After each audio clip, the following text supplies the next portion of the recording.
Hey there, this is Dr. Ian Mahar, and I've been asked to talk about 5 ways that journaling can improve your well-being. First up is organizing.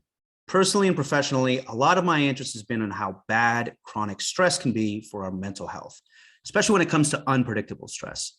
Keeping yourself organized with consistent habits can help this enormously, much more than a lot of folks would realize.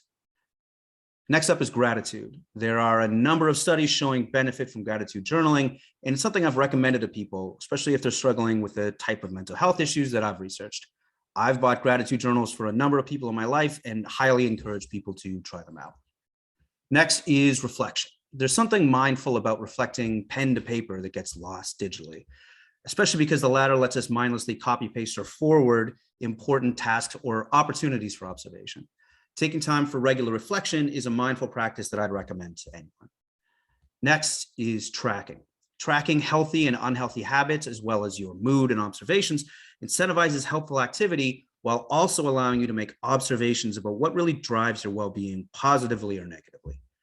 And finally, learning. Putting everything together gives an opportunity for learning about oneself that I don't think you can get otherwise. These are practices that give insight into what you're feeling and thinking and why and what factors go into them in a fashion that's mindful and chronologically recorded. So you can easily see the development of your ideas or perspectives over time. I hope that's helpful, and thanks for listening.